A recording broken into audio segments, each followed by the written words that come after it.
Okay, we're up on a ridge. We're just in deep woods. There's a few little food plots around here that are maybe a quarter acre.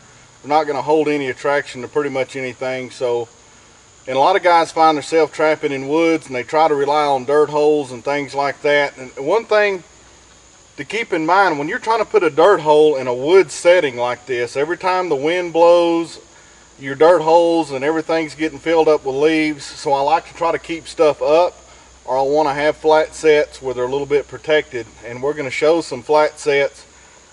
This is a set you don't always find. What this is, basically it's just an old stump that's rotted out. It's almost like peat moss.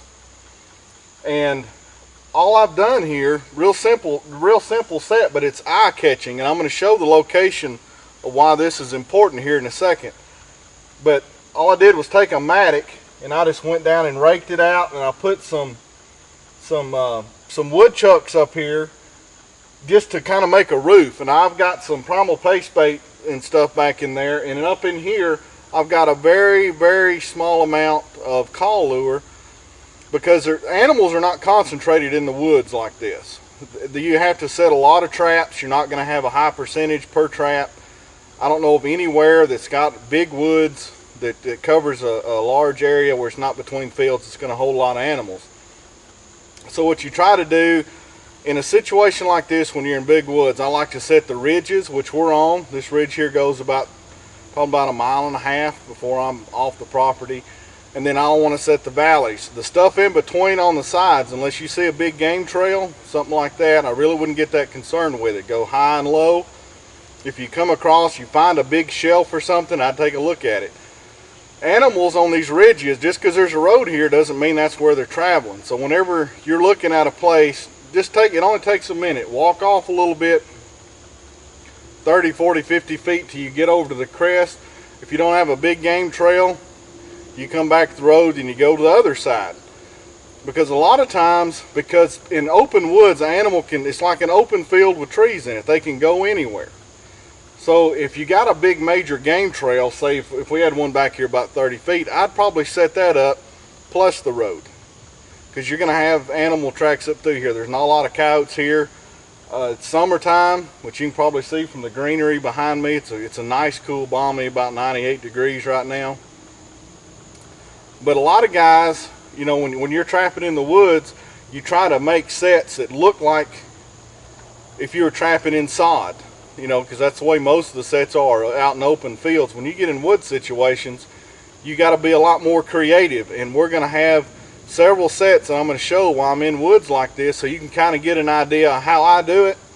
And that way you can modify that or emulate that however you feel neat. But all I've done here is where this is rotted down, I've just dug a trench out and put some of this for a covering. Now, this white stuff right here, which I'm getting ready to show you, it's an experiment, and I wish there was more coyotes where I'm at to see. What this is mealworm casings or webbings. It's where I get them from a factory that they produce mealworms. And a trapper out of Ohio, which I won't say his name because I don't know if he wants me to or not, but he feeds them to his chickens, and he has a lot of coyotes and a lot of coons that come up and raid him every night when he puts these things out. There's a lot of protein. There's a lot of worms actually still in here. They're dead. This webbing, I'll show you a close-up of that.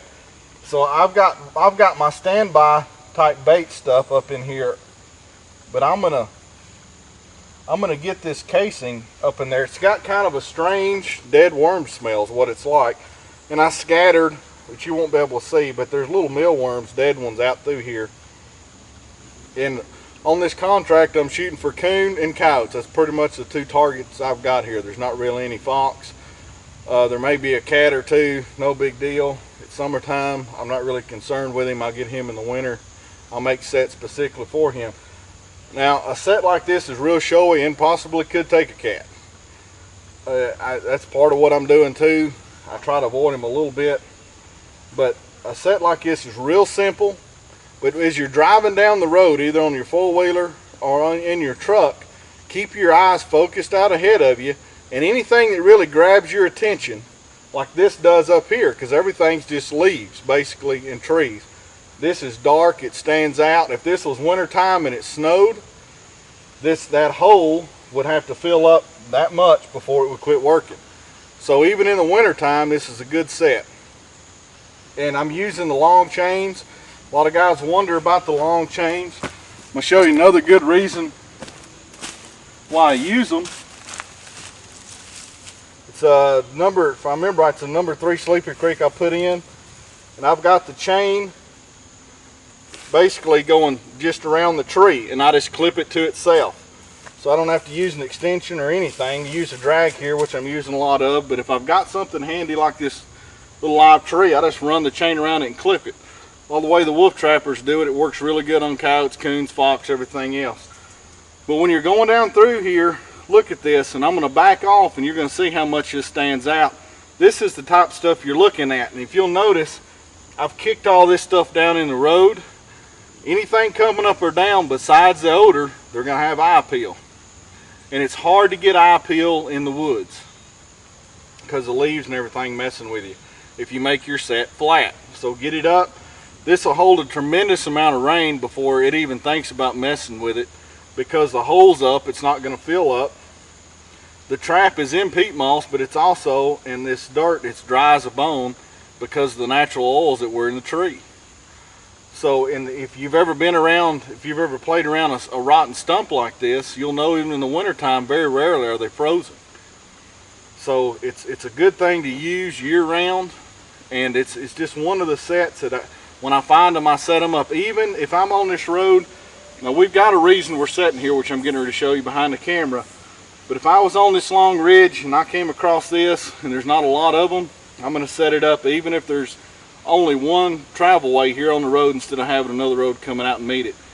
But I'm going to show you what the casings look like, and then I'm going to show you what the location this is, and you can see kind of what I'm thinking of why I put it here, because it is a good location.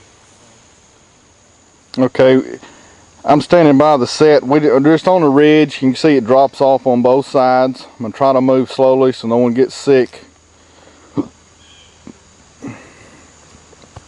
But what makes this such a good location is right next to the Polaris. You can see this other road comes out, and where that goes, in about 1.5 miles, it hits a big field where there's cover and there's going to be mice, and this ridge goes almost to that, then drops off, and this road goes to a gated off fence. So it's going to be a predator travel way, and this is only about 15 feet from our stump. And I'm standing on another travel way, which is right on top. I'm going to turn around and show you the set. So we've got our stump. We've got a little bit of call lure up here.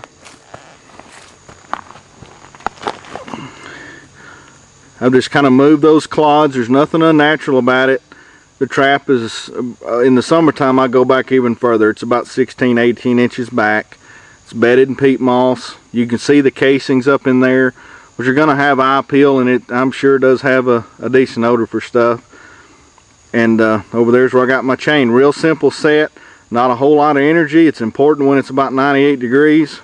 You try not to beat his stakes in. You try not to dig holes if you can help it.